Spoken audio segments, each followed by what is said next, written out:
So hi everyone, today we're going to discuss in English and our lesson for today is about verbs, adjectives, and adverbs. But first, let us discuss about persuasive text. Persuasive text is a selection or passage that contains one's personal emotion, idea, or response to an issue. It provides one's standpoint as to how issues should be addressed and examined. It mainly expresses exposition, argumentation, discussion, review, and evaluation. Technically, expressing persuasion may exist not only in text but also in pictures. In writing a persuasive text, the write-up includes a state of position or the overview of argumentation revealing one's standpoint. Next, we have argumentation, which provides supporting evidences relative to one's standpoint. And lastly, reinforcement of one's standpoint. It means provides the summary of one's position based on the point of argumentation. Now, persuasive text and its grammatical features. Let us discuss about it. Grammatical features help in emphasizing one's viewpoint. Commonly, understanding the context of verb, adjectives, and adverbs strengthen one's position. However, right choice of words still matters. Let us discuss about verb. So verb expresses action or state of being. It determines the subject as to the doer or receiver of an action. And also, it completes the thought of a sentence. In Tagalog, we call it pandiwa. Here are the examples of verbs. As you can see in the picture, walk, read, swim, eat, and dance. As you can see, they're doing an action. So it is an example of verb. Marco is eating spaghetti. What do you think is the verb in the sentence? What is Marco doing? Yes, Marco is eating spaghetti. So if your answer is eating, you are correct. Next, Anna sings at the party. What is the verb in the sentence? Correct. The verb in the sentence is sings because it is an action. Our next grammatical feature is adjectives. Adjectives are words that describe noun or pronoun. In Tagalog, we call it panguri.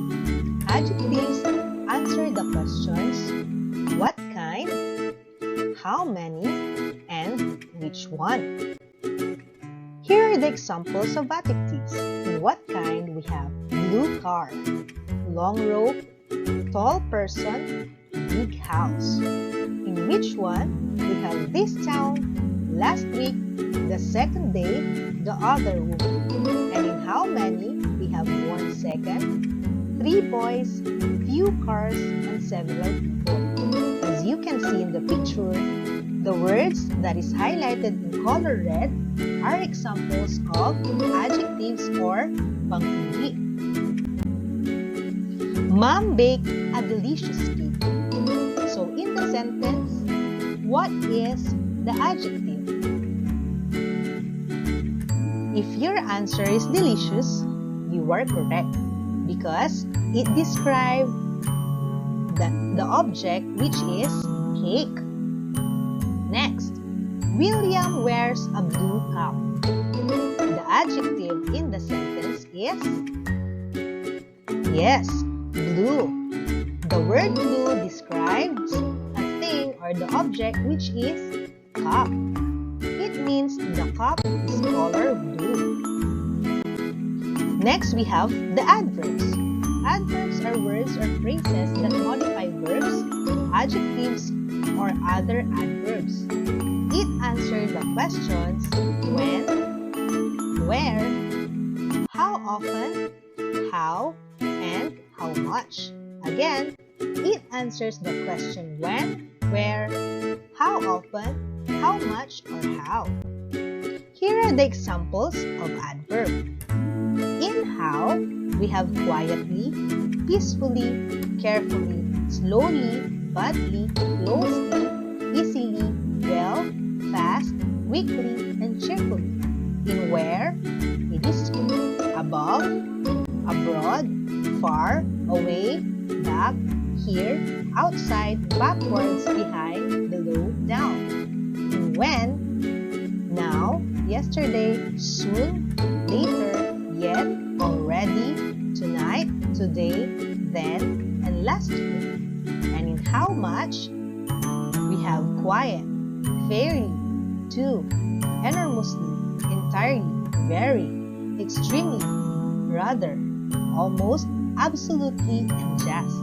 And for how often, we have always, sometimes, often, frequently, normally, generally, usually, occasionally, seldom, rarely, and never. Again, adverb answer the question how or paano, where, saan, when, kailan, how much, magkano, and how often, gaano kadalas. Example of adverbs in a sentence. I will eat later. What is the adverb in the sentence? The adverb in the sentence is later. It answers the question when. Next, we have they are extremely happy. The adverb in the sentence is extremely. Don't forget, grammatical features help in emphasizing one's viewpoint. Commonly understanding the context of verb, adjectives, and adverbs strengthen one's position. However, right choice of verb still matters. For an additional information, a subject is a part of a sentence that contains the person or thing performing the action or verb in a sentence. In Tagalog, we call it sinuno. For example, Jennifer walked to the store. So what do you think is the subject in the sentence? The subject in the sentence is Jennifer. It is a person. So class, I hope you have learned something today. Now you can answer your activity sheet in English. Good day!